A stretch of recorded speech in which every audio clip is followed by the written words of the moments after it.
Sudah seminggu ini serangan gelombang panas terjadi di sebagian besar wilayah India, di mana suhu udara bisa mencapai antara 45 derajat Celcius hingga rekor tertinggi 47 derajat Celcius. And there has not been even a break of records of maximum temperature at any of the places in the country. But the continuity of the heat wave, persistence of the heat wave for about a week, with almost on daily basis 45, 46, 47 degree centigrade temperature without a break may be one of the factors which has affected human health. Di kota New Delhi sendiri, gelombang panas ini bahkan sudah membuat aspal di salah satu jalanan di ibu kota meleleh lagi karena cuaca. Sementara itu, berdasarkan keterangan media lokal, gelombang panas ini sudah mengambil lebih dari 1.700 nyawa hanya dalam waktu 1 minggu. Pengamat cuaca memperkirakan tingginya suhu udara akibat gelombang panas ini masih akan berlangsung hingga seminggu ke depan. Meski begitu, hujan musim pancaroba diperkirakan akan tiba di awal minggu bulan Juni mendatang. Aris Sudana, Metro TV. Ya, itu tadi, dan update terkini heatwave di India ini sudah memakan lebih dari 1.800 korban, bahkan suhunya ini bisa sampai 50 derajat Celcius. Setengah mendidih. Gila ya, nah Mas Yuyun, ini kalau bisa dikatakan ini sebenarnya udah memang ciri-ciri dari perubahan iklim yang makin ekstrim nggak sih? Iya, memang perubahan iklim dicirikan dengan keberadaan cuaca-cuaca ekstrim di berbagai belahan dunia. Jadi tidak hanya kalau negara berkembang seperti India aja kan? Tidak. Karena mungkin pernah ingat juga beberapa waktu yang lalu di Eropa, di Amerika Utara itu juga ada badai salju yang cukup dahsyat. Oke, dan kemudian kalau di Indonesia sendiri apa sih sebenarnya yang kita rasakan nih dari perubahan iklim ini? Kalau Indonesia dengan 2 musim, kedua musim itu sekarang udah mulai susah ditebak kapan berakhir, kapan mulainya. Benar-benar, gitu. Ya. Jadi kalau misalnya musim hujan yang sudah selesai, tapi tiba-tiba masih terus begitu ya. Nah, Mas, ini sebenarnya kalau ini kan balik lagi ke kesadaran masing-masing individual kan ya. Kalau dari Mas Yuyun sendiri melihatnya kalau orang Indonesia ini sebenarnya sudah sadar betul belum sih untuk apa ya lebih aware gitu dengan lingkungan? Saya kira ya mulai gitu. Artinya kesadaran itu sebenarnya mulai tumbuh di masyarakat Indonesia, terutama di masyarakat perkotaan yang akses informasinya cukup bagus gitu, sehingga mereka bisa melihat apa yang terjadi di belahan manapun di Indonesia atau di belahan lain dunia. Iya. Tapi kalau misalnya kalau kita lihat justru kan target-targetnya nih yang terkena dampaknya di India aja saja tuh justru orang-orang homeless, ya kan, yang memang yang bisa dikatakan fakir miskinnya lah begitu ya. Mereka tentu belum dapat informasi seperti orang perkotaan begitu, Mas. Betul. Dan saya pikir ini juga menjadi PR kita semua untuk mulai dari kita dan lingkungan kita gitu. Untuk berperilaku yang bagaimana tidak mengganggu atau tidak merusak lingkungan atau bahkan ikut memelihara dan menjaga. Gitu. Sebenarnya sudah berapa sedarurat apa sih, Mas, kalau dilihat nih perubahan iklim ini? Mungkin kalau ngelihat dari konteks Indonesia saja, sumbangan emisi Indonesia terhadap gas rumah kaca dan emisi dunia itu Indonesia pernah nomor 3 penyumbang emisi terbesar di dunia. Dan itu 80% dari sumber emisi Indonesia itu berasal dari deforestasi. Nah, bisa dibayangkan gitu bahwa sebenarnya Indonesia pun dalam konteks ini ikut juga bertanggung jawab terhadap perubahan iklim global.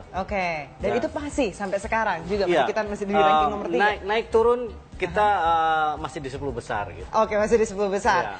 Mas, yang juga menjadi concern saat ini itu adalah karena beredarnya satu foto nih. Kalau kita bisa lihat nih fotonya seperti apa sih di Instagram nih, ramai dibicarain, Mas.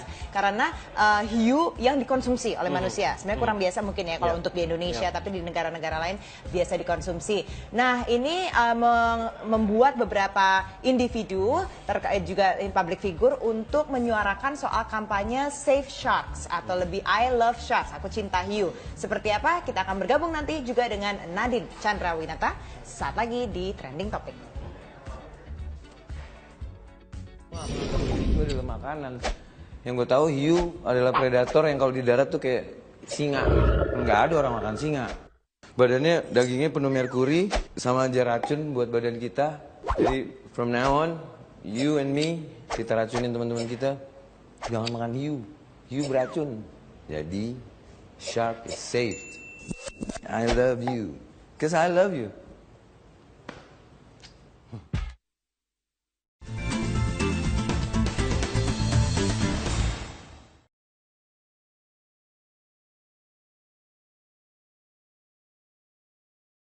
Pemirsa, 2 pelajar tertangkap tangan melakukan tindakan asusila di toilet sebuah masjid.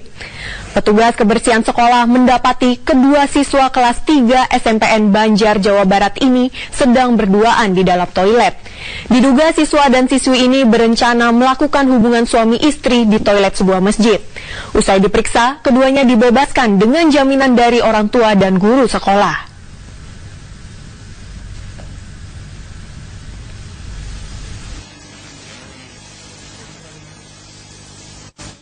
Dan pagi ini Polres Jakarta Utara akan merilis hasil penyelidikan bentrokan dan perusakan yang terjadi di Mall of Indonesia, Jakarta Utara. Kita akan langsung bergabung bersama rekan Jessica Wawor langsung dari Mapolres Jakarta Utara. Jessica, apakah rilis sudah disampaikan pagi ini? Apa saja hasilnya? Ya, Iqbal, baru saja dilaksanakan atau dilakukan rilis oleh pihak kepolisian, yaitu dari Polda Metro Jaya bersama dengan Polres Jakarta Utara terkait dengan penyerangan yang dilakukan oleh sekumpulan anggota dari kelompok FBR di kawasan area Mall of Indonesia kepada sejumlah aparat keamanan atau satpam yang ada di sana. Dan untuk mengetahui seperti apa perkembangan penyelidikan yang dilakukan kepada 31 orang atau oknum yang sudah diamankan yang terdiri dari 27 anggota FBR dan juga 4 anggota Satpam dari MOI. Saya akan langsung bertanya kepada Kapolda Metro Jaya, Irjen Pol Unggung Cahyono. Pak Unggung, boleh dijelaskan sudah seperti apa perkembangan penyelidikan kepada 31 orang yang sudah dimintai keterangan tersebut, Pak? Jadi kita mulai kemarin sore, belum tidur ini sampai pagi. Satu, nawaitu kita hanya satu, memberikan rasa aman warga ibu kota. Tadi saya tekankan kepada jajaran, begitu, negara tidak boleh kalah dengan anarkisme, negara tidak boleh kalah dengan kekerasan, pasti saya tindak itu, begitu. Jadi ini dimulai kemarin dari tanggal 29 pagi, yang mana security ini melakukan keributan, cekcok mulut begitu dengan dari FBR, dan terjadi pembalasan siangnya oleh FBR ya. Maka kemarin jam 23.30 saya didampingi dengan Dirkrim Polda Metro Jaya dan Kabid Humas. Saya datang kepada Korwil Jakarta Utara IBR, yaitu Bapak Hadi. Saya tekankan kepada Pak Hadi tidak boleh ada kekerasan, ya kan? Kalau ada sesuatu laporkan kepada polisi. Saya tidak akan melakukan pembiaran, begitu. Maka dari itu kemarin saya sampaikan kepada Korwil Pak Hadi, saya bilang untuk menyerahkan yang sudah kita tangkap tadi malam itu 3, dan satpamnya ada 3 juga, dan tadi malam kita lakukan, diserahkan ada 13, yang lainnya kita lakukan penangkapan. Jadi totalnya yang kita tangkap sampai pagi hari ini ada 31, 27 dari FBR, dan ada 4 dari satpam. Setelah kita lakukan tadi malam BAP, pemeriksaan, maka kita tingkatkan dari penyidikan. Yang dari 27 itu menjadi 9 untuk yang dari FBR, dan dari satpam 4 jadi menjadi 3, jadi semuanya 12 gitu. Jadi sejauh ini sudah ada 12 orang yang ditingkatkan ke tahap penyidikan ya Pak. Bisa ada dalam proses pemeriksaan yang sudah dilakukan oleh pihak kepolisian, apa motif yang ditemukan Pak dari penyerangan tersebut? Jadi yang pertama adalah yang berkaitan dengan pengerusakan, ya kan?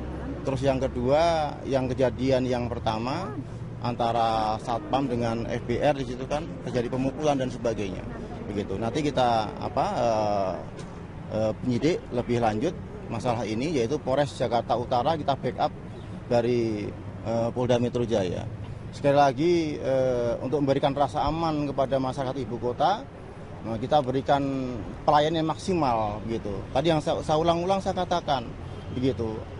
Ada permasalahan, laporkan kepada polisi. Saya akan melakukan tindakan, begitu kan. Tidak pembiaran, begitu. Pak Unggung, ini sempat beredar berbagai simpang siur dan juga informasi yang beredar di kalangan masyarakat terkait dengan penyerangan. Sebenarnya apa yang menyebabkan ada penyerangan dari anggota FBR tersebut kepada satpam yang ada di MOI? Ada yang mengatakan penyerangan ini bermula dari penagihan jatah preman dan sebagainya. Karena informasi sudah mulai simpang siur, bisa mungkin pihak kepolisian meluruskan informasi tersebut, Pak? Sebelumnya kejadian dimulai tanggal 29 Mei, hari Jumat pagi, jam 3 pagi. Itu terjadi keributan antara security dengan anggota FBR. terjadi di situ pemukulan dan sebagainya. Maka dari itu siangnya itu jam 15.25 anggota Ormas SBR ini untuk melakukan pengerusakan yang ada di situ. Itu sementara motifnya seperti itu, begitu. Jadi nanti kita dalami, namun sementara motifnya seperti itu. Di sini saya melihat sudah ada banyak barang bukti yang diamankan oleh pihak kepolisian. Apa saja Pak yang berhasil diamankan Pak? Tadi malam secara serentak, jadi Polres Metro Jakarta Utara kita backup dari Polda, termasuk seluruh Polres jajaran dari pusat, terus selatan, timur, barat, termasuk Depok dan KP3 Tanjung Priok. Kita lakukan razia serentak, begitu. Ini kita temukan ada beberapa anak panah, ada beberapa ketepel seperti ini. Nah, seperti ini. Ini seperti ini. Nah, ini bisa menggunakan ini, bisa juga menggunakan kelereng, ya. Bisa menggunakan kelereng gitu. Terus yang kedua seperti ini. Dia bisa menggunakan seperti ini, menggunakan kelereng. Terus dia juga menggunakan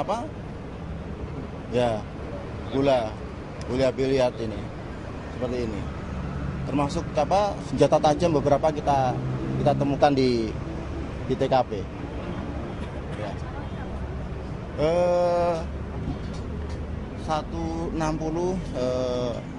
170 gitu, ancamannya 5 sampai 6 tahun gitu. Nanti kita kembangkan jadi penyidikan, yang mana tadi yang saya sampaikan 31 kita tetapkan untuk ditingkatkan penyidikan, yaitu jadi 12 orang. Jadi 9 dari FBR dan 3 dari Satpam. Selanjutnya Pak, langkah dari Polda ini melihat kejadian seperti kemarin cukup menimbulkan kekhawatiran kepada masyarakat, apalagi aksi dari beberapa kelompok masyarakat yang sudah membawa senjata tajam. Apa nanti langkah yang akan dilakukan oleh Polda setempat Pak untuk membawa mungkin rasa aman kembali kepada masyarakat terkait dengan aksi-aksi anarki yang sering terjadi akhir-akhir ini Pak? Sebetulnya kita rutin melaksanakan ya. Kayak kemarin saya malam minggu, saya sampai jam 4 pagi di Kota Tua itu. Satu, saya menyemangati anggota. Yang kedua, menjamin kualitas kinerja anggota saya. Jadi kita operasi preman, kemarin malam minggu sampai 500. Kota Tua ada sekitar 54 itu, kita amankan di sana. Terus yang kedua kita lakukan razia, yaitu 21 razia selektif, sasarannya senjata api, senjata tajam, bahan peledak, narkoba. Ini kita lakukan setiap hari, terutama malam minggu. Nah, terus yang selanjutnya sebetulnya saya menyampaikan kepada jajaran, yaitu ada rumah 3 pilar. Di situ ada Babin Kamtipmas, ada Babinsa, ada Lurah, yang mana ini sebagai deteksi dini, cegah dini di lapangan. Gitu. Oke Pak, terakhir sebelum kita menutup perbincangan kita saat ini, mungkin bagaimana hasil pemeriksaan? Katanya saya mendapatkan informasi juga bahwa pihak kepolisian akan membandingkan keterangan yang sudah diberikan oleh saksi dengan rekaman CCTV Pak. Sejauh ini apa hasil dari pantauan CCTV yang ada di kawasan pada saat kejadian terjadi Pak? Jadi begitu kemarin ada kejadian, kita langsung ke TKP, olah TKP, yang kita amankan CCTV.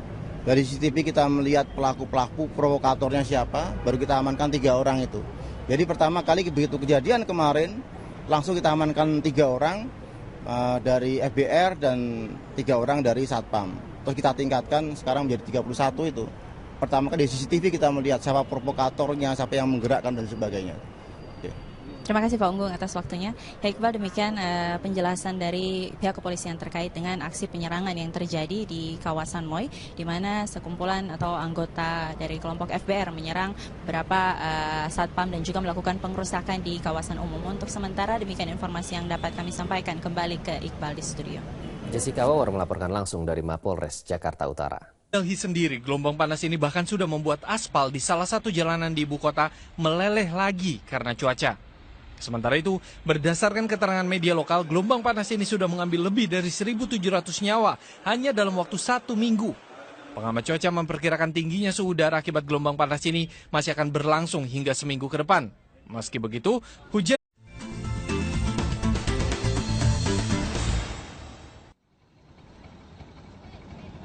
sudah seminggu ini serangan gelombang panas terjadi di sebagian besar wilayah India, di mana suhu udara bisa mencapai antara 45 derajat Celcius hingga rekor tertinggi 47 derajat Celcius. And there has not been even a Dan musim pancaroba diperkirakan akan tiba di awal minggu bulan Juni mendatang. Arisudana, Metro TV. Ya itu tadi, dan update terkini heatwave di India ini sudah memakan lebih dari 1.800 korban, bahkan suhunya ini bisa sampai 50 derajat Celcius. Setengah mendidih. Gila ya, nah Mas Yun, ini kalau bisa dikatakan ini sebenarnya udah memang ciri-ciri dari perubahan iklim yang makin ekstrim nggak sih? Iya, memang perubahan iklim dicirikan dengan keberadaan cuaca-cuaca ekstrim di berbagai belahan dunia. Jadi tidak hanya kalau negara berkembang seperti India aja kan? Tidak. Karena mungkin pernah ingat juga beberapa waktu yang lalu di Eropa, di Amerika Utara itu juga ada badai salju. Break of records of maximum temperature at any of the places in the country. But the continuity of the heat wave, persistence of the heat wave for about a week with almost on daily basis 45, 46, 47 degree centigrade temperature without a break may be one of the factors which has affected human health. Di kota New Delhi